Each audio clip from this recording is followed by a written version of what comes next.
Hey, what's going on, guys? It is Colin over at CMX Reviews, and I am here to review the movie Easter Bunny Massacre. I treated myself this Easter weekend by watching it, and yeah, you can see the poster here. It was made by Jagged Edge Studios, which made like the Poohverse movies, so like Winnie the Pooh, Blood and Honey, the Peter Pan movie, and the Bambi movie that came out last year.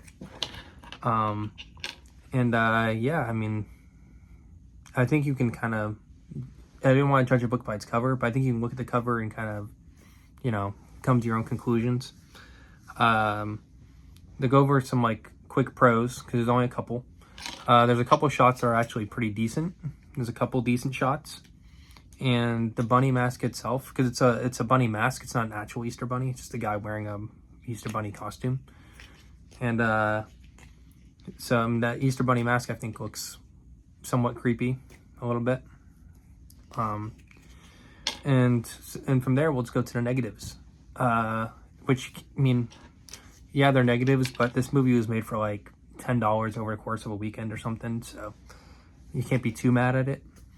They probably did a better job than what I could have done, so, there's that.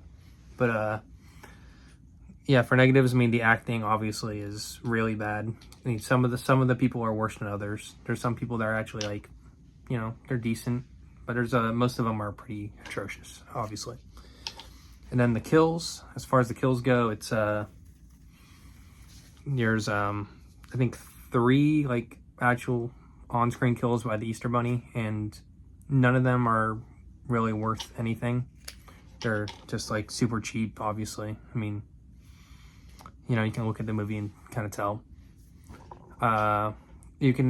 One thing that could have made this movie probably a little bit more bearable is by leaning into the campiness of it and having some fun with it, but they just take themselves way too serious.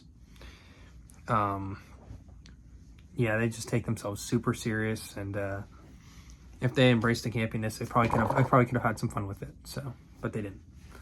I mean, it's kind of like the story. It's kind of like a blend of like I Know What You Did Last Summer and Clue, kind of. I mean, you don't really get invested in any of the characters, so the characters, you don't get invested in them, so you don't really care. It's a bit of a slog. I mean, the first like actual on-screen death doesn't happen until like 48 minutes into the movie, and this movie's like 80 minutes long, so more than halfway through the movie, that's when you finally get your first on-screen death, and it's not worth the wait. It's kind of is what it is, I was gonna give it like 1 star, give it the benefit of the doubt on Letterboxd, just because it is like such a low budget movie. It's like a micro budget movie. Like I said, they made it for like fucking $10 or something, but it's just so bad. I have to give it a 1/2 star. The reveals at the end of who the killers are and what their motivations are, it just isn't worth the journey that you go on. So, I mean, if you want to check this one out, I suppose you can. I mean, I'm not going to spoil the ending, obviously. You can go watch it for yourself. But, yeah, I'd have to give it a 1 out of 10, unfortunately. So, yeah, I mean, you've seen these kind of movies before with their posters. I'll put a couple posters up of, like, the movies that I'm talking about, of, like, the AI-looking covers and all that. So, I mean, kind of know what you're getting into with it. And even then, it's pretty bad. Gotta be honest. So yeah, I'm just gonna do that was it, just a quick little 4-minute review here. So like and subscribe. I got more reviews coming, and let me know if you guys want me to review anything in particular, or if you have any rankings, like any franchise rankings you want me to do, because I want to plan to do some of those.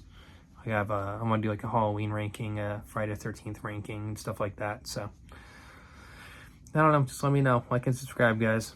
I'll see you guys later.